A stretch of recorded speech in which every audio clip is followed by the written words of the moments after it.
우리가 온누리 선교행전 4주에 걸쳐서 온누리 교회 안에 일어나는 선교의 주된 사역들 저희가 말씀을 듣고 있습니다. 오늘은 비전 빌리지의 원장님이시기도 하고 우리 신임 선교사들 또 안식년 선교사를 훈련하는 사역에 집중해서 섬기시는 황종년 목사님 말씀 전해 주십니다. 황 목사님은 주중에 주로 여기서 가족들과 떨어져 계시면서 주말에는 그나마도 사모님과 가족과 함께하는 시간들을 보내는데 저희가 오늘 이렇게 몹쓸 일을 한 것 같습니다. 그러나 또 우리 훈련원에 관해서 또 우리 세계선교센터는 우리 목사님 말씀해 주셔야 되기 때문에 제가 이렇게 모셨고 또 기쁨으로 응해 주신 것 감사합니다. 황종현 목사님은 우리 양지 온누리교회 이전에 베델교회였을 때 담임 목사였다는 거 아십니까? 먼저 우리 교회를 섬겨주신 저희 선배 목사님이십니다. 그래서 오늘 기쁜 마음으로 우리 목사님 모시고 또 귀한 말씀 듣도록 하겠습니다. 따뜻한 박수로 목사님 환영해 주십시오. 영상부터 보도록 하겠습니다.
엑시19 비전 빌리지는 훈련의 장소입니다. 예수님의 겸손과 사랑을 가진 사람, 인격과 관계와 신앙으로 준비된 제자, 하나님 나라를 위하여 다른 모든 것을 포기할 수 있는 바울처럼 성령에 붙잡힌 열정의 선교사를 세워갑니다. 앞으로 우리는 성도들을 위한 개인 영성 프로그램을 개발하고 끊임없이 선교지에 맞는 선교사 훈련을 업그레이드하고 선교지와 언어를 연구하는 연구소, 선교사를 실제적으로 케어하는 케어센터 등 필요한 것들을 끊임없이 준비해 갈 것입니다. 기대해 주십시오. 함께 해 주십시오. 주님의 이름으로 사랑합니다.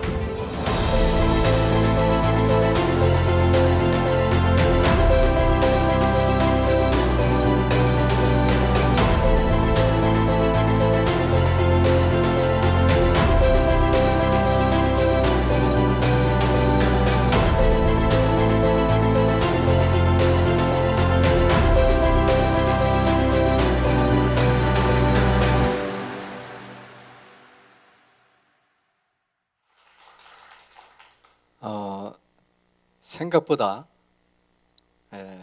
이 함께하는 시간들이 이렇게 좋을 줄 몰랐습니다. 늘 서로 다른 곡선에서 일을 하기 때문에 정말 반가운 얼굴들 또 스치며 지나가면서 보지만 그러나 사실은 저에게도 왜 아쉬움이 없겠습니까? 그런데 어쨌든 오늘 너무나 귀한 시간을 주셔서 우리 액빌의 사역도 소개할 수 있는 기회를 주시고 사실은 굉장히 드문 일이에요. 그동안에 뭐 인천이나 몇 군데 무릎 선교나 이런 몇몇 그런 부분에서 사역을 소개해 달라고 요청을 해서 다녀온 적은 있지만 이렇게 예배 가운데 모든 분들에게 이렇게 설명할 수 있는 시간들을 갖는다는 것은 사실 그동안에 생각하지 못했던 일입니다. 네, 어쨌든 이렇게 늘 옆에서 기도해 주시고 또 굉장히 자주 여러분들은 우리 훈련생을 위해서 일용할 양식을 주시잖아요, 그죠?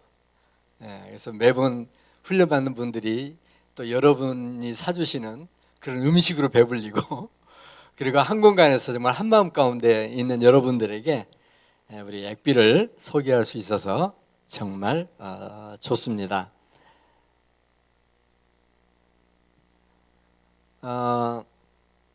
온누리 교회는 선교가 한 부서만 가지고 이루어지지 않습니다. 참 재미있는 것은 일반적으로 선교 그러면 어떤 교회나 부서가 하나입니다. 해외 선교부. 사실 우리도 이전에 해외 선교부로 시작을 했습니다. 지금 맨 앞에 앉아 계시지만 우리 장로님 선교사님 그 해외 선교부 일때부터 얼마나 많은 일을 하셨는지 그것들이 다 흔적으로 남아 있죠. 그러나 하나님이 그것으로 멈추지 않고 우리에게는 굉장히 많은 일들이 일어나게 하셨고 그래서 그런지 놀랍게도 우리 교인들이 우리 선교가 그렇게까지냐 이걸 모르시더라고요. 그 부분들을 먼저 좀 접근해 보려고 합니다. 이건 너무나 잘 아는 우리들의 기초 말씀이기 때문에 넘어가겠습니다. 온누리교회는 공식적으로 5대 기관이 있습니다. 해외 선교였던 부분들이 이것을 다 설명해야만 가능합니다. 그래서 2천만 비전이 선포되면서부터 2천만 본부가 실제적으로 교회의 비전을 끌고 가는 정책 중심의 장소가 되었습니다. 그러니까 하용조 목사님의 선교적인 비전을 받아서 실제로 정책을 세우고 교인들의 헌금을 모아서 그것을 집행하고 선교사들을 케어하는 그런 본부로서의 역할을 이천선교본부가 합니다. 김홍주 목사님이 지금 본부장이시죠? 그분의 전때에 전설적인 본부장이 한 명 있어요. 누군지 아십니까? 도육환 목사입니다. 이천선교 본부가 실제로 활동을 하면서 연결된 게 팀입니다. 사실 팀에 이 세워지게 된 첫 배경을 여러분들은 잘 모르실 거예요. 저도 이게 정확한지는 모르겠습니다만은 선교사를 위해서 기도하다 보니까 이렇게 몇몇 사람들이 선교사로 헌신하기 시작했어요.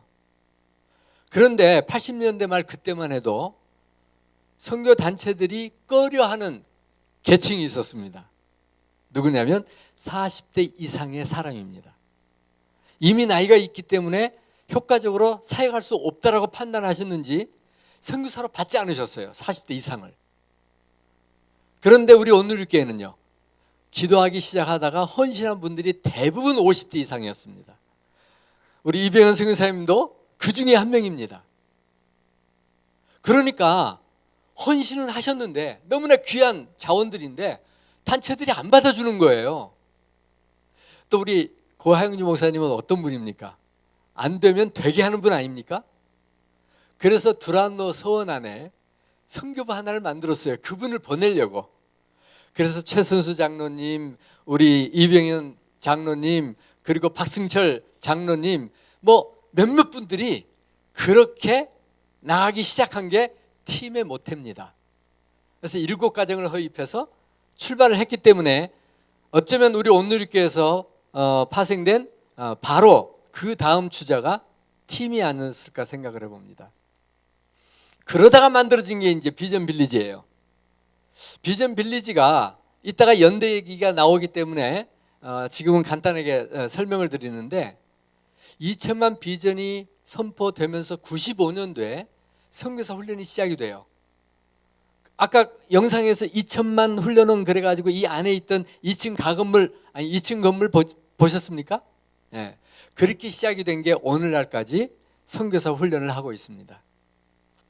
그러다가 이제는 급기야 또 긍휼 사역으로 시작하긴 했지만 이주민들, 유학생들, 근로자들 이런 사람들을 돌보는 일을 시작을 하다가 지금은 완전히 앳미션이 됐죠. 정체성이 분명해요. 우리나라 사람들을 훈련시키는 게 아니에요. 자기들의 종교에 묶여 있고 혈연에 묶여 있고 지역에 묶여 있고 그러던 사람들이 한국에 나오니까 자유로워졌어요. 여러분, 그건 기회입니다. 나중에 자기네 집으로 돌아가면 또 옛 모습으로 돌아갈 가능성이 있어도 무엇보다도 중요한 건 하나님이 불러내어서 복음으로 변화를 시키고 나면 그 사람의 겉모습은 그들과 비슷할지라도 그들의 속에서는 하나님의 열정으로 불타는 제자들이 되는 거죠.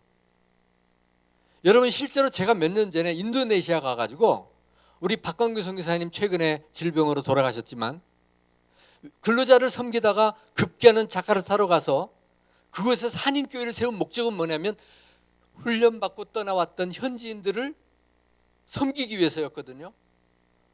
놀랍게도 그 사람들이 또 다른 곳으로 선교사를 파송하는 그런 일들이 진행되고 있더라고요. 그렇게 해서 우리 온누리교회는 이주민을 위한 M사역이 진행이 되고 있습니다. 그리고 하 목사님이 돌아가시기 전에 한 가지를 더 꿈꾸셨는데 선교 단체로서 감당할 수 없는 일이 또 따로 있어요. 언제든지 자유롭게 그 지역 공동체를 변화시키고 그들이 필요한 것으로 접근해서 극인의 사역과 이 NGO는 거의 선교로 연결되는, 그래서 사실 더 멋진 세상이 여러분들 얘기 들으셨죠? 엄청난 일을 또 감당하고 있습니다. 그렇게 우리 온누리교회 해외 선교부 하면 이천본부, 팀, 비전빌리지, M센터, 멋진 세상, 이렇게 지금 진행이 되고 있습니다. 최근에 여러분이 또 들으셨겠지만 제주도에 중국 사람들을 위한 지도자 훈련과 또 그들이 파송하기를 원하는 선교사 훈련을 위한 MCC가 준비되고 있다는 것 아시죠? 온누리교회의 특징은 멈추지 않는다는 거예요. 가만히 보면 한 교회가 이룰 수 없는 놀라운 일을 했음에도 불구하고 하나님이 계속적으로 마음을 부어주셔서 어쩌면 시간이 지나면 이것이 또 우리 온누리교회 6대 기관이 될지 누가 알겠습니까? 지금은 시작일 뿐입니다. 그렇지만 중국에 여러분 교인이 몇 억인지 아십니까? 그들이 선교사로 보내겠다고 말하는 숫자가 얼마인 줄 아십니까? 우리 2천만 할 때요 100만 명이에요. 100만 명.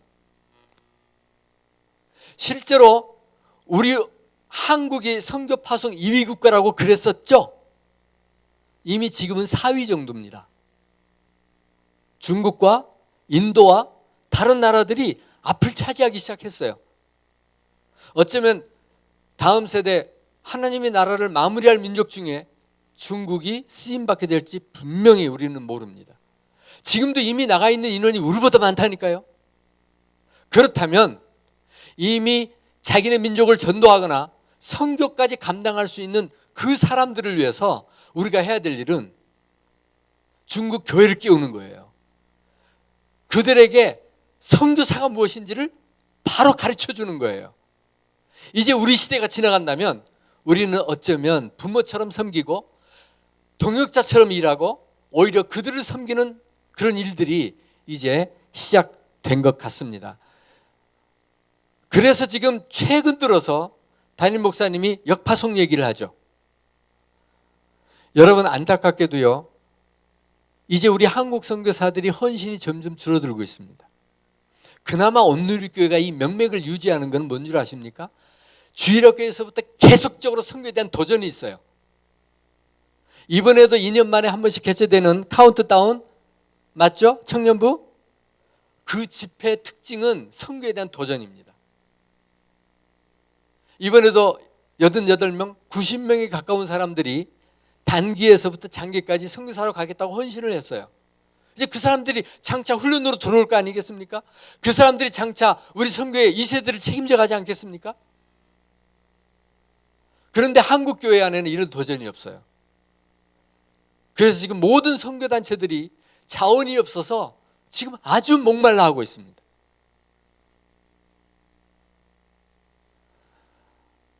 그런 비전 가운데 우리 액빌 비전빌리지의 비전은 이렇습니다. 온누리교회가 주신 X29 비전을 이루기 위해서 단기 선교사 사관학교, 그리고 안식년과 휴식 재충전을 위한 우리 그 안식년 선교사들의 재교육, 뭐 이런 부분들 아까도 거의 반복되고 있기 때문에 넘어가도록 하겠습니다. 그리고 이제 우리 비전에 큰 4가지 축이 있습니다. 하나는 이제 선교사 훈련이죠. 그래서 단기, 장기, 복목 선교사, 현재 리더 이주민 훈련, 거기와 파생되어 있는 어떤 그런 훈련들을 하고 있고요. 그리고 어쨌든 선교사의 케어는 훈련에서부터 시작합니다. 다소 여러분이 지루할 것 같으면 제가 우스갯소리를 하려고 생각은 합니다만은 아직까지도 눈이 또렷또렷하시네요. 네. 선교사 케어에 대한 해당하는 부분들과 언어에 대한 부분들을 생각하고 있고요. 여기에 영성의 비결은 뭐냐면 2가지입니다. 하용조 목사님의 영성을 찾을 수 있는 곳은 이것밖에 없다는 것입니다. 또 하나, 우리 불과 2km 떨어진 곳에 한국 개신교회의 영성인 순교자 기념관이 있습니다. 어쩌면 이렇게 이 자리에 그렇게 차지하고 있을까요? 우리나라가 적은 나라이긴 해도 굉장히 넓은 지역인데, 그래서 하나님이 우리에게 주신 축복이라고 저는 생각을 합니다. 따라서 양지온누리교회 여러분들은 어쩌면 전 세계 안에 유일한, 사실은 선교가 숨쉴 수 있는 곳에 교회를 이루고 계시는 한 분 한 분이라고 생각을 합니다. 사실 꿈은 뭐냐면 우리 성도들에게 1박 2일이나 방학을 이용해서 이곳에서 선교사들이 접근하고 있는 굉장히 중요한 영적인 훈련들을 프로그램으로 좀 만들어 가지고 그분들이 자신을 돌아보고 하나님 앞에서 회복하고, 그리고 또 비전들을 꿈꾸는 그런 프로그램을 해보고 싶습니다. 그래서 여러분들이 기도해 주실 수 있습니다. 역사는 이렇죠. 95년에 2000만 선교 비전이 구체화되기 시작하면서 사실은 훈련 자체는 95년 여름에 시작합니다. 그게 MTS 1기였습니다. 그렇지만 이 장소를 이용해서 2층 집으로 개원을 한 게 96년이기 때문에 이것을 역사로 봅니다. 2001년 교회가 본격적인 선교사 훈련을 결정해 주셨고, 그래서 일대 원장님으로 김사멸 목사님이 세워지면서 바로 이 장소에서 OWMC라고 하는 온누리 세계 선교 센터라고 하는 것이 시작이 됩니다. 장기 선교사 훈련이 바로 시작됐고요. 그 다음에 단기 선교사 훈련, 그리고 이 2003년부터 지금의 Y미션이 만들어져서 이곳에서 시작이 됐고, 여러분 그때만 해도 아우리치가 있었습니다. 그리고 선교적인 교회를 세우는 게 목적이어서 2기를 중심으로 1기와 함께 가가지고 세운 2개 교회가 있습니다. 이라크와 아부다비 온누리교회. 그래서 김삼일 목사님이 거기 목회를 하겠다고 뛰어간 적도 있죠.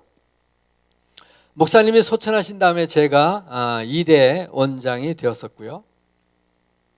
그리고 우리 건물이 새로 지어지면서 이재환 선교사님이 3대 원장으로 오셨다가 그리고 제가 목사님이 떠나시면서 다시 와 있습니다.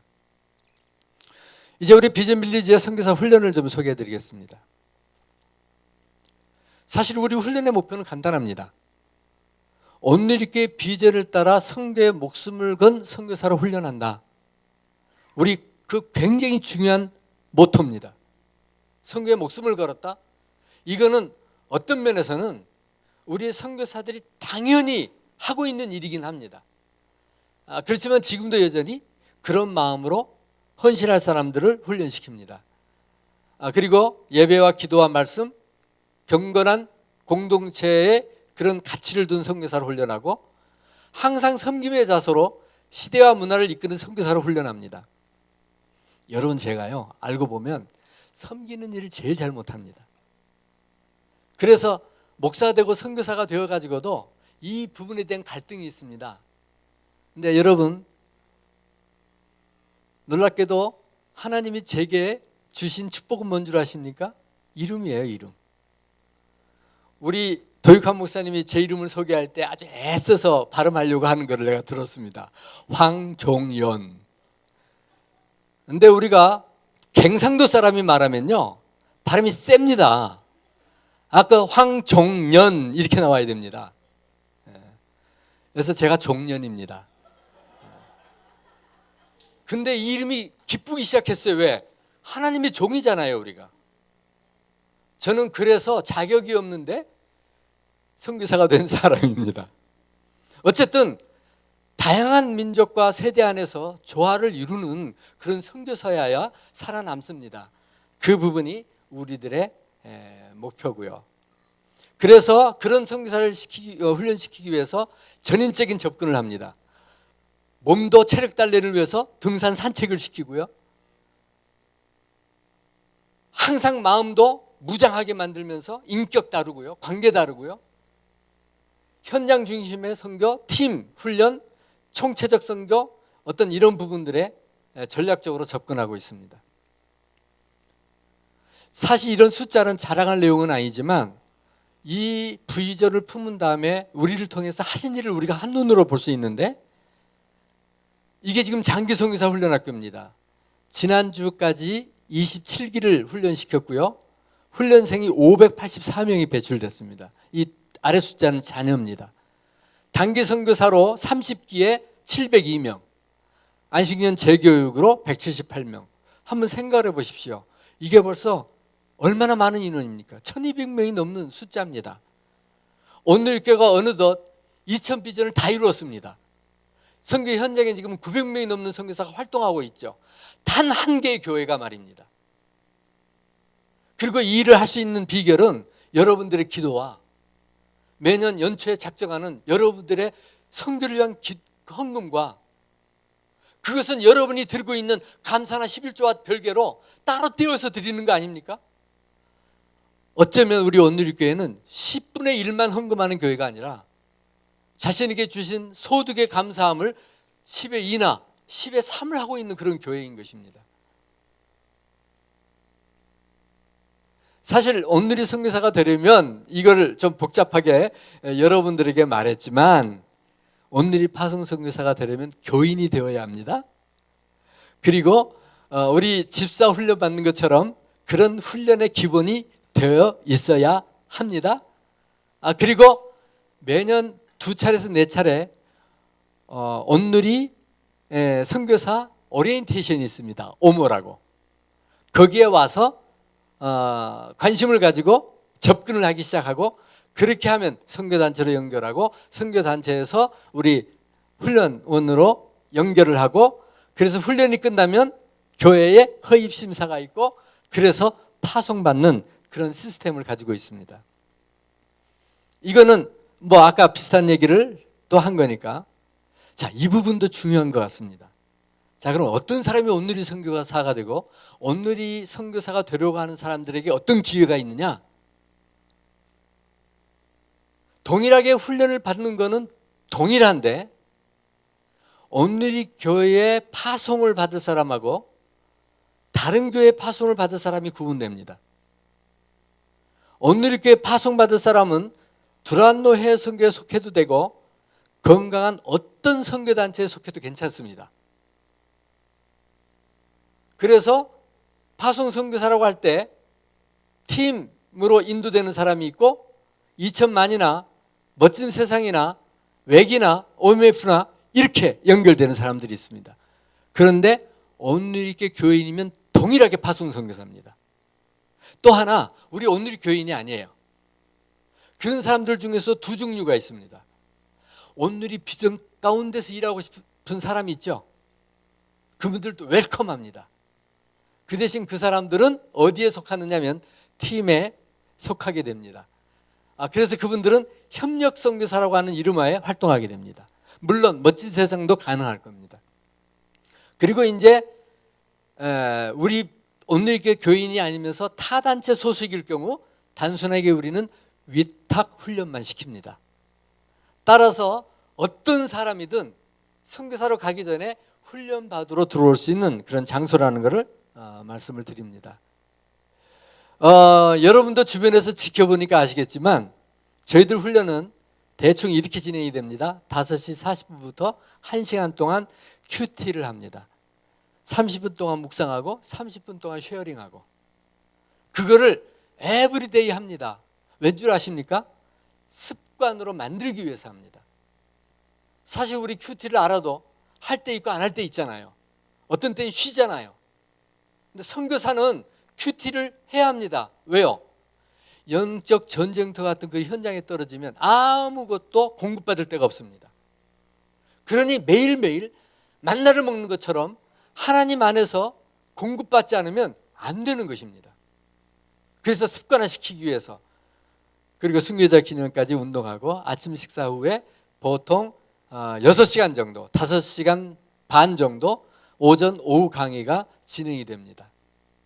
그리고 이제 저녁에 몇 가지 일들이 진행이 되는 걸로 훈련은 돌아갑니다.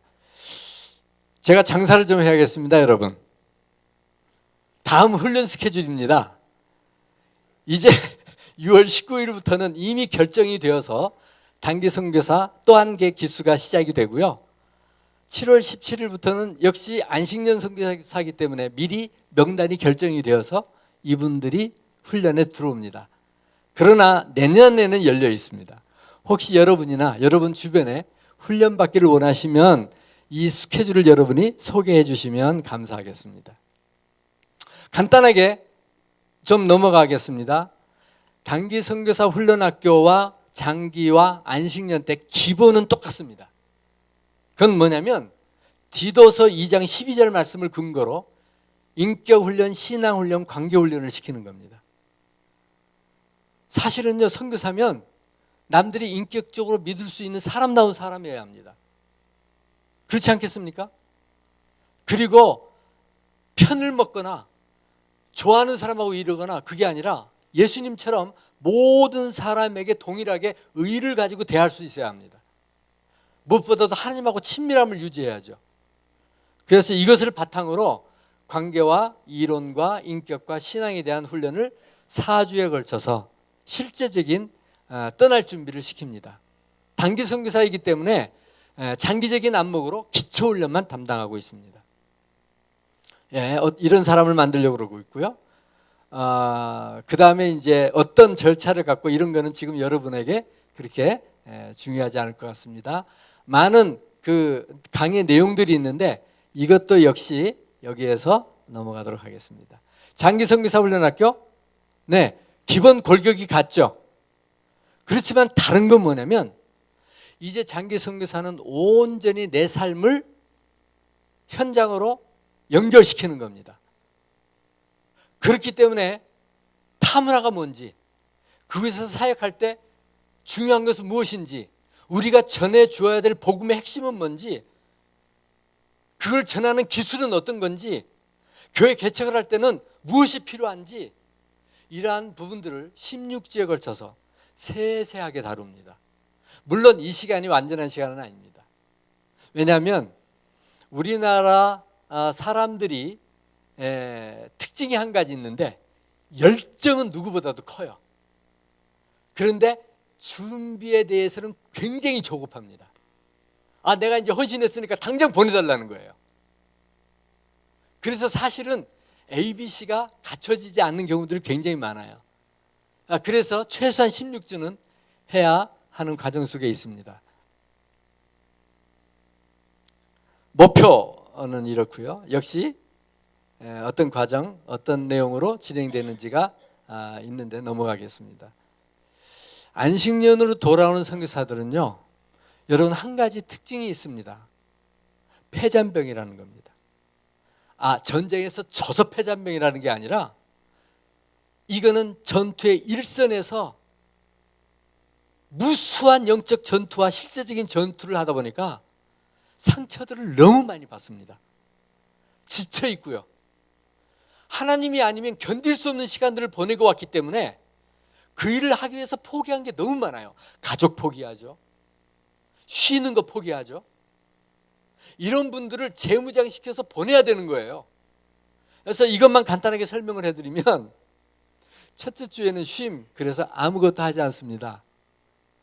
사실 선교사가 와가지고 아무것도 하지 않는다, 뭔가 좀 이상하지 않습니까? 머리를 쓰는 일을 하지 않는다는 얘기입니다. 일부러 노동을 요구하지 않는다는 겁니다. 좋은 산이 있고 물이 있는 곳으로 모시고 갑니다. 3박 4일을 그 구성원들, 가족들, 아이들, 엄마들, 아빠들 전부 모아놓고 한마디로 캠핑 갑니다. 맛있는 걸 먹이면서 마음껏 쉬게 하면서 삼삼오오 몰려 앉아서 동병상련 아닙니까? 서로 마음을 어루만져주고 함께 쉬는 거예요. 선교사들 안식년으로 돌아오는데 오자마자 강의실에 앉혀놓으면요 아무것도 안 됩니다. 몸이 쉬게 합니다. 먼저는. 그리고 두 번째 주에는 언패킹 그래가지고요 마음을 쉬게 하는데, 마음을 쉬게 하는 게 뭐라고 생각하십니까 여러분? 무거운 마음의 짐을 내려놓게 하는 거 아닙니까? 그래서 일주일 내내 우리끼리 모여가지고 외부인이 못 들어옵니다. 그 자리에는. 선교적인 용어로 디브리핑이라고도 말하는데, 그때 있었던 심리적으로 어렵게 했던, 실제적으로 어려웠던 관계에서 생겼던 이런 여러 가지 문제들, 영웅은 누구고 악당은 누구고 이런 얘기를 가지고 한 사람당 1시간씩 서로 나누게 해요. 여러분 정말 이 현장은 눈물 바다입니다. 말하는 사람도 눈물로 말하고 듣는 사람들도 눈물로 말하고. 놀랍게도요 캠프는 몸을 쉬게 하고 회복하고요, 이 두 번째 주 이 언패킹은요 마음을 정말 쉬면서 다음을 바라볼 수 있는 기초 준비가 되더라고요. 그리고 나면 비로소 그때부터 뭘 하느냐면 영적인 도전과 회복을 위해서 프로그램을 하면서 선교 현장에만 있었기 때문에 미처 따라가지 못했던 새로운 지식, 그들이 다음에 갈 때 무엇이 필요한지를 생각해서 거기에 대한 적절한 강의, 온누리교회 변한 선교 정책의 어떤 내용들, 이런 실제적인 거를 준비시켜 줍니다. 그리고 마지막 주에 리패킹이라고 적었는데 잘 안 보이시죠? 이건 뭐냐면 일주일 동안 또 이제 짐을 다시 싸게 하는 거예요. 여러분 대다수 텀을 마치고 돌아오면 우리 선교사들에게도 어떤 유혹이 있는 줄 아십니까? 아 이제 못하겠다, 이제 그만하고 싶다, 쉬고 싶다, 이런 마음이 있어요. 그런 마음 가지고 다시 가면 무슨 에너지가 있겠습니까? 근데 이런 과정을 통해서 이 마지막 주에 정말 그 아픈 부분들이 회복될 수 있도록 집중되어 있어요. 그러면 이분들이 실제로 쉐어 나눌 때는 어떻게 하느냐면 저희들이 여행 가방을 하나씩 사드려요. 그럼 거기에 짐을 싸가지고 와야 돼요. 짐을 싸가지고 오는데 쓰레기 봉투에 쓰레기 담아오고요, 그 다음에 잘 보관할 수 있는 상자에다가 보관할 내용을 들고 오고요, 그리고 새로 가져갈 짐을 가져와요. 그래서 앞에 다 쌓아놓고 나는 내 섭섭했던 상처받았던 마음을 쓰레기에다 넣겠습니다. 나는 누구하고 관계에서 망가져서 그 사람을 미워하는 그 마음 이 쓰레기 봉투에다 넣겠습니다. 그러면서 실제로 쓰레기통에다 버려요. 그리고 굉장히 일기 사역에 중요하게 썼지만 다음 사역에 별반 중요하지 않은, 예를 들면 어린아이들이 인형을 가지고 놀다가 자라면 가지고 안 놀죠. 버리기는 아깝죠. 어떻게 해요? 창고에 보관하잖아요. 그런 것처럼 어떤 거는 보관함에다가 집어넣고, 그리고 상징적인 물건으로 내가 이제 뭘 가지고 갈 건지. 저는요 컴퓨터도 잘 다루지 못하는 전형적인 컴맹입니다. 아날로그죠. 요즘 스마트폰만 해도 제가 쓰기가 참 어려워요. 그런데 이 시대는 그게 필요해요. 그래서 어떤 사람이 그럴지도 몰라요. 아이폰을 짐으로 가져와 가지고 나는 이제 이걸 활용하겠습니다라고 넣을 수도 있어요. 이렇듯이 우리가 구성을 해서 훈련을 하고 있습니다. 자녀들에 대해서도 신경을 쓰죠. 신임 선교사들일 경우 그저 따라가는 존재가 아닙니다. 선교 현장에 그들이 얼마나 중요한 존재인지 모릅니다. 그래서 세계를 품은 어린 선교사로서 유치원에서 단순하게 육체만 돌보는 게 아니라 그들에게 정체성을 심어주고 할 수만 있다면 나도 선교사라는 교육을 시키려고 노력합니다. 사실은 앞으로 이런 변화에 대한 도전이 있습니다. 이게 여러분이 기도해 주실 제목이기도 한데요. 훈련 자원자들이 지원자들이 점점 고령화되는 성향은 있습니다. 물론 IMF 이후에 한참 올라갔다가 지금은 다시 40대 중심으로 안정되긴 했습니다. 그럼에도 불구하고 40대, 50대가 굉장한 많은 퍼센트를 차지하고 있습니다. 이분들을 어떻게 할 것인가? 이게 저희들의 숙제입니다. 선교 자원 동력이 약화되고 있고요. 인적 자원 개발에 어려움이 있습니다. 그리고 1세대 선교사들의 은퇴가 가속화되고 있습니다. 여러분 단순하게 은퇴만 생각할 때가 아니에요. 그분들이 은퇴를 해도 70인데 얼마든지 일할 수 있는 그런 나이 아니겠습니까? 뭐 100세가 보면 100세인데도 내가 알아서 갈 테니까 찾지 말라고 그러는데, 그러면 그분들에게 어떻게 할 것인가, 이게 또 하나의 숙제가 되고 있는 것입니다. 신학 전공 선교사가 지금 사실 증가하고 있습니다. 초기만 해도요, 우리 평신도 선교사가 80% 이상을 차지했어요. 근데 지금은 신학을 공부한 선교사가 거의 50% 가까이를 차지하기 시작했습니다. 선교에 대한 책무의 중요성이라든지 이제는 창의적 접근 지역에 이제 좀 더 집중을 해야 돼요. 왜냐하면 중국이나 많은 나라들이 이제는 더 이상 선교사가 활동할 수 없도록 폐쇄되기 시작했기 때문에 아무리 막아도 필요한 지역을 가기 위해서는 좀 더 정예화되고 좀 더 전문화된 선교사가 필요할 때가 되었다는 것입니다. 그래서 이런 변화에 대한 부분들 때문에 현장이 양극화되고 있고요. 세계화와 민족주의 때문에 위험 요인이 증가하고 있고요. 그래서 재정을 얻거나 신분을 보장받는 게 점점 어려워지고 있고요. 선교 현장의 필요가 점점 더 전문성이 요구되고 있고요. 이런 것 때문에 온누리교회가 계획선교, 팀 단위 선교, 융합선교를 하기로 결정을 했습니다. 그리고 이제부터는 온누리 선교가 벌써 900명이 넘는 사람들이 활동을 하기 때문에 선교사 연차도 고려해야 되고 거기에 따라서 해야 될 많은 부분들이 있습니다. 그래서 오죽하면 안식년 선교사도 넥스트 두 번째 훈련을 우리는 계획하고 있습니다. 그래서 그런 차원에서 한 가지를 더 생각을 해본 겁니다. 선교사 훈련의 방향에 대해서 좀 정리한 건데 이거는 넘어가도록 하겠습니다. 영성 훈련으로 시안 열방 예배가 그동안에 쓰임 받았고요. 그래서 중보기도와 또 기도 훈련과 여러 가지 이런 부분들을 우리가 감당을 했었습니다. 지금 10시 반부터 월요일, 금요일까지 진행이 되고 있고 셔틀이 이렇게 진행되고 있는 상황을 말씀드린 겁니다. 하유조 목사님 기념관 있죠? 어떤 목적인지 여러분 너무나 잘 이해하실 거예요. 그래서 공동체들이 주말에 이곳에 와서 활동할 수 있도록 사실 그동안에 어려움이 많았습니다. 왜냐하면 여기에 양재 온누리교회가 있잖아요. 그러니까는 주말에는 공동체가 오고 싶어도 못 오는 거예요. 공간이 없어서. 그런데 기념관이 만들어지고 베데스다가 정리가 됐어요. 그래서 지금은 주말에 오기 시작하고 있습니다. 베데스다 지하가 만들어지면 그 용도는 기념관과 베데스다 지하와 더러는 시아놀까지 그 용도는 공동체가 주말을 이용해서 영성훈련을 하려고 했을 때 그분들에게 내어드리기 위해서 지금 애써서 준비하고 있는 그런 공간이 되겠습니다. 기념도서관에 도서 기능을 잘 마련했고요. 여러분들도 와서 책을 보거나 여러 가지 인터넷을 통해서 선교 자원들을 찾아보거나 이런 걸 하실 수가 있습니다. 시설은 여러분 너무 잘하시니까 하지 않도록 하겠습니다.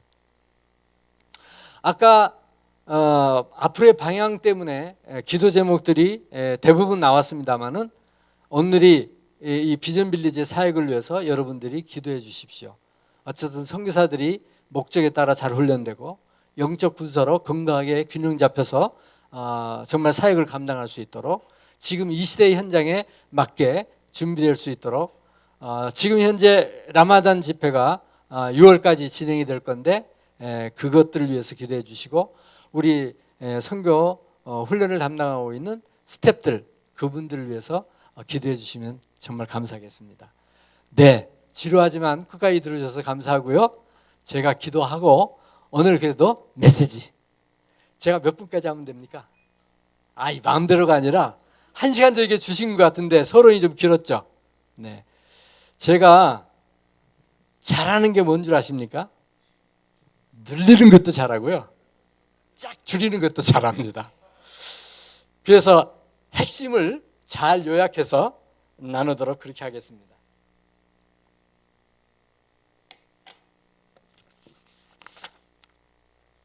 기도하겠습니다. 살아계신 하나님 아버지 감사합니다.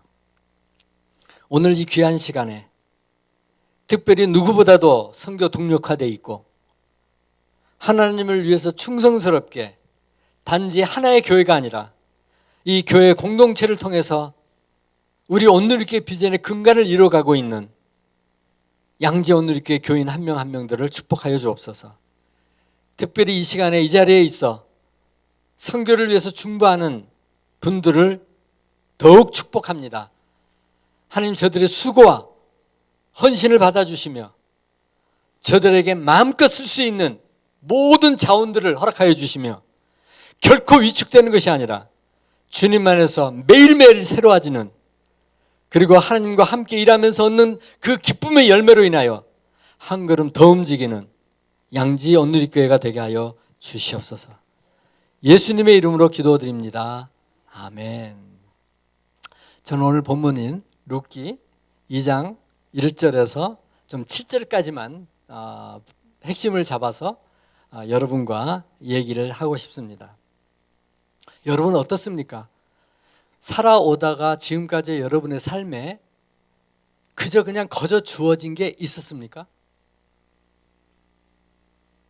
아니면 누군가가 있어서 내일은 이렇게 해, 오늘은 이렇게 해야 돼, 그렇게 일일이 지시하고 여러분은 따라가기만 하던가요? 아니죠. 인간으로서의 한계가 있어서 어쩔 수 없는 부분이 있다고는 쳐도 우리는요 무수한 선택이 우리 앞에 있습니다. 무엇을 먹을까? 무엇을 입을까? 무엇을 쓸까? 어디에 갈까? 언제 갈까? 그거는 각각 여러분의 마음속에 있죠. 어린아이조차도요 부모가 시키는 대로 안 하려고 그래요. 그리고 그들이 이구동성으로 철들면서부터 말을 하기 시작하면서부터 말하는 건 내가예요. 우리는 내가 해야 에너지가 나오는 사람입니다. 그리고 우리 앞에는 매일 순간순간마다 결정을 하게 되어 있습니다. 결정을 하게 되어 있습니다. 오늘 말씀의 배경은 여러분 너무나 잘 아시죠? 사사시대가 막 시작되고 있는 즈음에 땅 분배가 지나고 그리고 이제 배정받은 지역에서 살아가고 있던 어느 날 베들레헴에 한 사람이 살았대요. 엘리멜렉. 그런데 웬일인지 그 베들레헴에 큰 가뭄이 든 거죠. 흉년이. 여러분 성경에서 말하는 흉년이라면 감당치 못할 흉년입니다. 아무것도 할 수 없습니다. 우리는 흉년에도 이런 흉년을 경험해 본 적이 없습니다. 여러분 그때 엘리멜렉이 무엇을 선택할 수 있었을까요? 가장이에요. 한 아내와 두 자녀를 가진 재산도 있습니다. 집도 있어요. 그런데 현금화 시킬 수도 없어요. 더 이상 먹을 거는 다 떨어져 버리고 말았어요. 책임감 있는 가장이라면 대책을 세울 거예요. 대책을. 그죠? 그런데 한 장소가 보였어요. 모압이에요. 그래서 가기로 결정해요. 인간적으로는 얼마든지 이해가 되는 행동을 해요. 그리고 건너갑니다. 배경을 성경에서 나와 있지 않지만 짐작을 해보면 틀림없이 쉽지 않았어요. 처음에 돈을 좀 만들어 갔을 거예요. 근데 그건 겁 떨어지지 않습니까? 그곳에 기반이 하나도 없는데 아무리 그곳에 풍요한 그런 지역이라도 먹을 거 사 먹어야 되죠. 가족이 살아가야 되죠. 그러나 직장도 얻을 수 없고, 예를 들면 이주민인 거예요. 막노동을 그들이 싫어하는 일을 해야 되는, 시도 없고 때도 없고, 그런데 책임감을 가지고 가족을 살려야 되고, 밤낮 일했겠죠. 왜 빨리 죽었을까 생각해 봤어요. 그것 때문이 아닐까. 지치고 또 지쳐도 쉴 수 없고 그러다가 탁 끊어진 거죠. 나오미는요, 견딜 수 있었어요. 왜요? 두 아들이 있잖아요. 남편이 일찍 떠나긴 했지만 두 아들 바라보면서 잘 자랐어요. 그리고 결혼을 했어요. 근데 웬일입니까? 한 10년 정도 그 행복한 것 같은 시절이 지나니까 그만 두 아들도 죽었대요. 여러분, 제발 이런 추측은 하지 마세요. 잘못된 선택을 해서 저주받았다? 저는 그렇게 생각하지 않아요. 다른 지역에 가서 살아보니까 우리 한국에서 경험하지 못하던 질병들이 있어요. 우리나라에 왔던 선교사들도 초기에 많이 죽었습니다. 아이들까지. 왜요? 풍토병 때문에.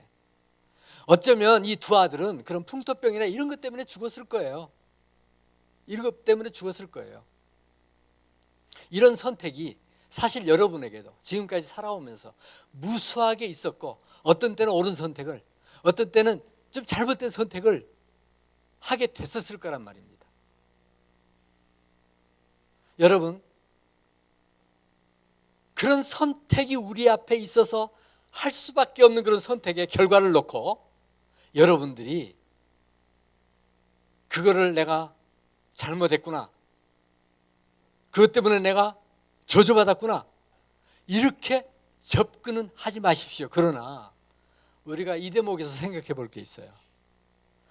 항상 어떤 선택 앞에 있을 때 두 가지 유혹이 있습니다. 두 가지 유혹.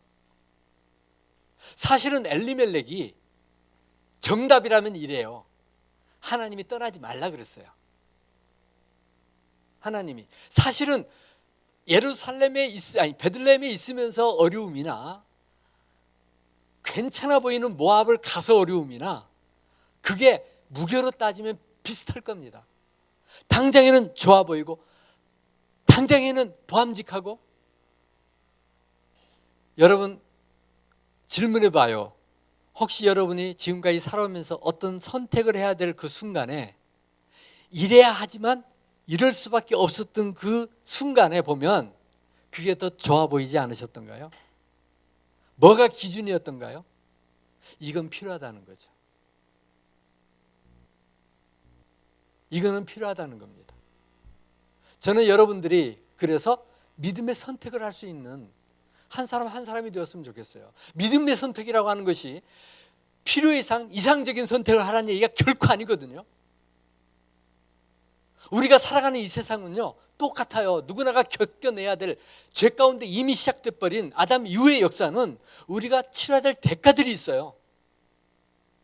그런데 최소한 우리라면, 믿음의 사람이라면 하나님과 연결되어 있는데, 나 혼자 있는 게 아닌데 언제까지 나 혼자 여러분의 생각대로 결정을 하시겠느냐는 거죠. 지금까지 여러분은 어떤 선택을 해오셨습니까? 결국은 엘리멜렉은 가족을 위해서 그런 선택을 했어요. 정당했다고 생각을 해요. 나오미는 어쩌면 남편이 가잖아요. 남편이 결정했잖아요. 유대인과 우리의 비슷한 점은 남편에게 권위가 있어요. 결정적인 결정은 남편들이 해요. 따라갔을 거예요. 자녀들도요.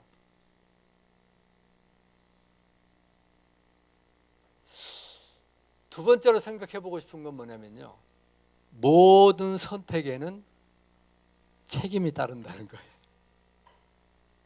저는 앞으로 어떤 선택을 하든지 여러분에게 부탁드리고 싶은 것은요, 할 수만 있으면 믿음의 선택으로 신중하게 무엇이 중요한지를 생각하면서 결정을 하십시오. 그러나 어떤 때는요, 그래도 우리가 나중에 보면 그러지 않았으면 더 좋았을 걸 하는 선택을 하게 되는 경우도 있다는 거죠. 그러면 여러분, 그게 두려워서 멈춰 있겠습니까? 아닙니다. 아닙니다. 우리가 알아야 될 것은 어떤 선택을 하든 내가 책임을 지겠다는 마음만 있으면 됩니다. 그리고 자유하십시오. 그리고 그 일을 위해서 애쓰시는 거예요. 우리가 살아가다 보면 못해 먹겠다 이런 경우들이 굉장히 많이 생깁니다. 사실은 옳은 결정을 해도요, 반발이 굉장히 많습니다. 그럴 때마다 여러분 후회하실 겁니까? 아니죠. 지혜로운 사람은 후회하지 않습니다. 그리고 책임을 집니다. 그것이 잘 선택을 해서 놀라운 열매를 맺어도 기뻐하고, 조금 더 잘못된 선택이 되어서 원하는 결론이 안 나와도 그것을 책임지는 거예요. 그것을 책임지는 거죠. 사실은 이 나오미를 한번 생각해 봐요. 그리고 거기와 연관됐던 인물을 한번 생각을 해보면 이렇습니다. 엘리멜렉은 그 선택에 대해서 책임을 질 수 없는, 기회조차도 없는 죽음으로 끝난 그런 경우이지만, 나오미는 보십시오. 전 나오미에게서 소중한 걸 발견하는 건 뭐냐면 책임을 지고 있다는 거예요. 책임을. 어떤 책임입니까? 그것 때문에 원망하고 자신을 망가뜨리고 가족들을 망가뜨리지 않았어요. 그리고 결정적인 순간에 다시 하나님을 바라보고 있어요. 하나님이 그 백성들에게 양식을 주셨다. 그 기간이 몇 년인지는 잘 모르지만 꽤 긴 시간입니다, 여러분. 나오미가 자녀까지 이르는 순간까지니까 최소한 10년입니다. 10년 기근이에요. 그런데 남편 먼저 떠나고 자녀까지 떠나고, 그리고 이 소식을 들은 거예요. 사실은 인간적으로 얼마나 허망했을까요? 그러나 그 허망함을 생각하는 것이 아니라 약속을 다시 바라보기 시작했다는 거예요. 여러분, 우리가 살아가다 보면 더러 이런 결과가 오기도 해요. 그럴 때 여러분 어떻게 하시겠냐는 거죠. 돌이키십시오. 오래 목표하고 딱이에요. 돌이키면 어떻게 돼요? 살아납니다. 이 순간에 나오미가 책임진 건 부끄러움이에요. 부끄러움. 여러분, 부끄러움을 책임질 자신 있으십니까? 우리만큼이나 체면 문화예요. 망해서 돌아가는 거잖아요. 금이 환영하는 거 아니잖아요. 실제로 예루살렘에 돌아오니까 사람들이 놀렸어요. 저 과부가 누구야? 저 거지 같은 과부가? 나오미. 몰라보겠네? 글쎄, 남편도 자식도 다 죽었대. 그 말이 귀에 들렸어요. 그러니까 나오미가 말하잖아요. 나를 더 이상 기쁨이라고 이름 지어진 나오미라고 부르지 마라. 내 이름을 마라라고 불러라. 참 이것은 영성 있는 지역이죠. 우리 1층에 마라가 있어요. 커피라고 쓴물 생각하면서 지으셨나 봐요. 그런데요, 그 부끄러움을 책임지면서 그는 다시 약속 가운데로 돌아가고 있다는 거죠. 돌아가고 있다는 거죠. 오르바 한번 생각을 해봐요. 이방 족속이에요. 구원에서 제외됐던 사람이에요. 그런데 하나님의 백성으로 초청받았어요. 그리고 살아갔어요. 근데 이 순간에 한번 보십시오. 나오미는 또 하나 포기한 게 있는데, 대가를 치른 게 있는데, 이 두 며느리를 그 순간에 떠나보낸다는 건요, 늙고 힘없는 나 하나 남는다는 거예요. 정처 없이 나 하나 남는다는 거예요. 의지할 데 없이 나 하나 남는다는 거예요. 부끄러움도 감수했지만 그것도 감수하고 두 며느리에게 가라 그러죠. 이게 그리스도인이 가져야 될 영적 태도가 아닌가 생각을 해보는데, 근데 그 말을 듣고 오르바는 돌아가요. 그게 맞는 것 같거든요. 맞죠? 맞아요. 근데 한 가지를 놓치고 있는 거죠. 루색에서 그걸 볼 수가 있어요. 똑같은 여인인데, 똑같은 그 종족인데, 똑같이 시집 왔었는데 그는 이곳에서 발견한 게 있어요. 하나님. 다 망해가는 집안이고 아무것도 주어지지 않는 것 같은 상황이지만 그 현상을 보고 하나님을 판단하지 않고 하나님 안에 나와서 자기가 붙잡게 된 그 하나님을 소중하게 여길 줄 알고, 그리고 그 인격 가운데, 신앙 가운데, 사랑 가운데 만나게 된 시어머니, 왜 돌아가라 그런지는 알았어요. 왜 돌아가라 그런지 왜 몰랐겠어요? 이스라엘 사람들이 얼마나 편협스럽습니까? 편견 쩔었어요.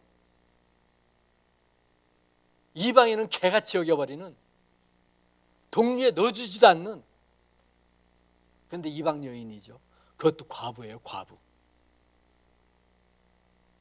과부끼리 와서 빌어먹어야 돼요.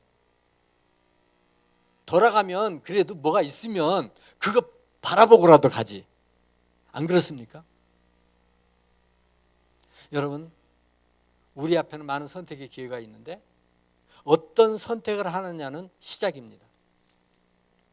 여러분이 어떤 선택을 했든지 중요한 것은 거기에 대한 책임을 지는 태도입니다. 그게 건강한 사람으로서의 책임이죠. 대가가 있어요. 열매도 여러분이 먹지만 감당해야 될 대가도 여러분에게 있어요. 세 번째로 말씀드리고 싶은 건 이겁니다. 모든 것을 잃어버린 것이 아니라는 거예요. 잃어버린 후에 시작된 하나님의 은혜가 있다는 거예요. 여러분, 모든 책임을 내가 지도록 내버려 두십니까? 하나님이? 결코 아닙니다. 여러분이 우리 손에서 책임질 수 있는 부분들을 책임을 져갈 때 하나님은 여러분을 위해서 놀라운 은혜를 준비하신다는 거예요. 이게 믿음입니다. 그리고 이 믿음이 있기에 우리는 믿음의 선택을 할 수 있는 거고요. 보다 중요한 것을 위하여 눈앞에 있는 것을 포기하는 선택에는요, 믿음이 필요해요. 믿음이. 우리는 항상 유혹 앞에 있습니다. 안 될 것 같아, 그게. 그게 마음 먹는다고 되냐? 그게 믿음 가지고 다 되냐? 세상은 이런 걸? 이런 얘기를 할 수밖에 없어요, 우리는요. 지금 당장에 내 눈으로 보는 걸로 따지면요, 절대 내일을 볼 수가 없습니다. 안 그렇습니까? 어떤 면에서 보면 나오미와 룻은 믿음의 결정을 한 사람들이에요. 내 생각, 내 느낌, 내 욕심, 자존심, 의지하던 모든 것, 그 모든 것들을 내려놓고 이제 결정을 한 거죠. 그러면 결정한 순간에 모든 것들이 약속됩니까? 우리는요, 이 결정 앞에 최소한 이런 마음이 있어요. 하나님, 내가 이런 결정을 한다면 이런 약속을 좀 해주십시오. 이런 약속을 해주신다면 나 그 결정할 수 있습니다. 어때요? 그렇거든요, 우리 사람이. 근데 안 그래요. 항상 모든 결정은 하나님이 내가 한 걸음 하도록 요구하세요. 놀라운 거는 한 걸음을 내디디면 홍해가 갈라지고 한 걸음을 내디디면 다음 걸음을 어디로 뛰어야 할지가 보여요.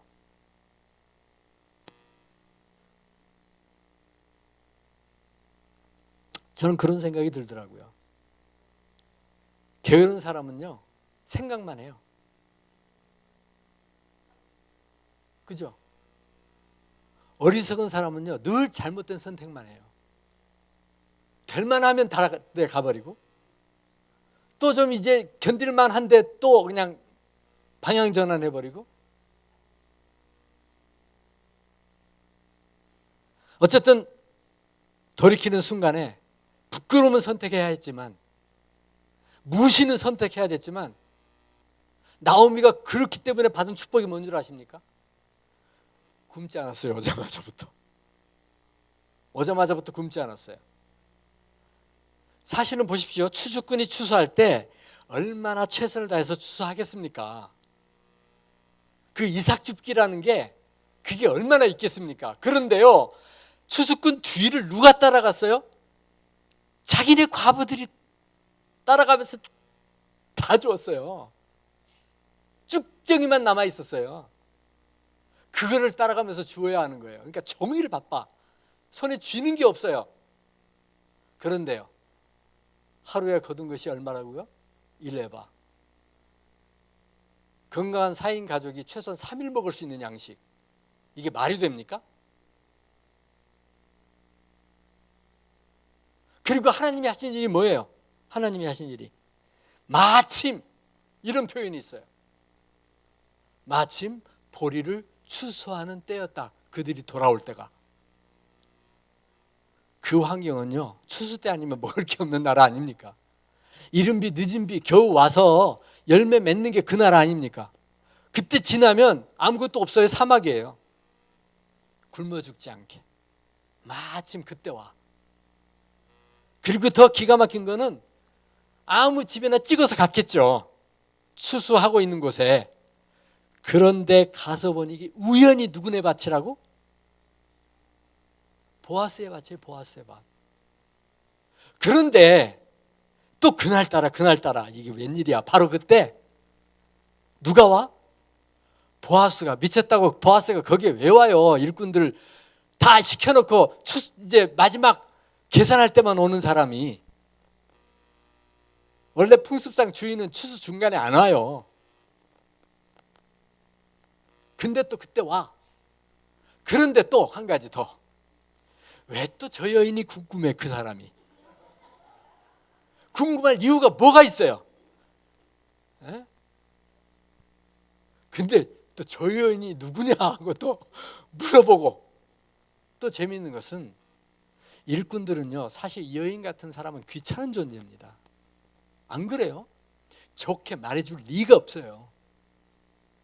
여러분이 누군가에게 얘기해 줄 때 여러분의 친한 사람이나 여러분이 좋아하는 사람에 대해서는 좋게 말해주죠. 우리 한번 생각해 보자고요. 그런데 모르는 사람은 어떻게 말해요?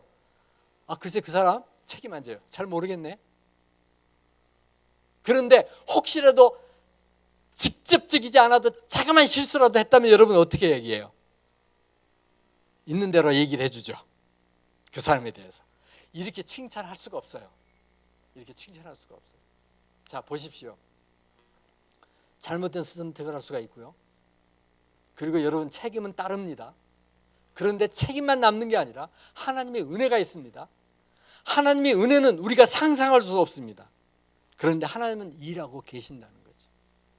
여기에 있는 한 분 한 분, 나이와 성별과 지금 하고 있는 일과 아무 그것도 상관이 없이 하나님은 온 세상을 주고 바꾸자 그래도 바꾸지 않을 귀한 존재로 여러분 하나하나를 사랑하세요.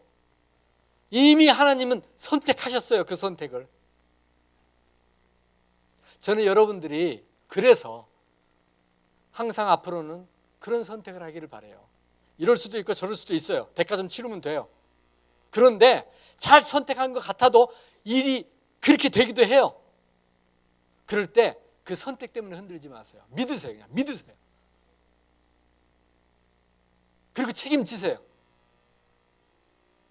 그리고 나가면 부끄럽지만 이삭도 죽고 부끄럽지만 그래 난 말하라고 그래 괜찮아 그러기도 하고 그러면서 온전히 하나님의 약속 앞에 서서 그렇게 달려가기 시작하면 여러분은 바로 확인하게 될 거예요. 뭐를? 하나님이 마침 우연히도 바로 그때 이렇게 여러분을 향해서 허락하시는 그 내용들.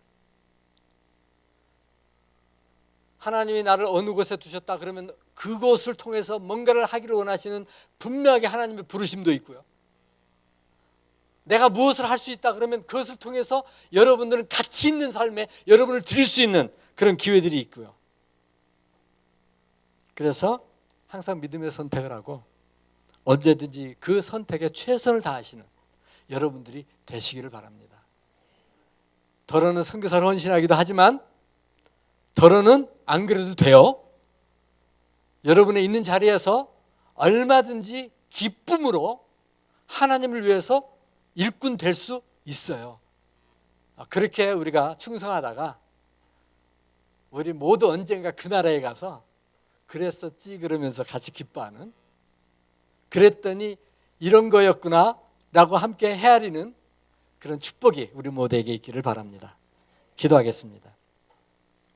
살아계신 하나님 아버지 감사합니다. 오늘 이 시간에 귀하게 이 오후 시간까지 하나님 앞에 예배자로 있는 이분들에게 우리 액비를 소개했습니다. 참으로 우리를 사랑하고 기도해 줄 수 있는 많은 사람들을 얻게 해주셔서 감사합니다. 그리고 함께 말씀을 생각하며 또 우리가 어떻게 살아가야 될지를 서로 생각해보는 귀한 시간도 가졌습니다. 하나님 성령 가운데 한 분 한 분을 올려드리오니 저들을 받으사 저들을 책임져 주시옵소서. 예수님의 이름으로 기도드립니다. 아멘.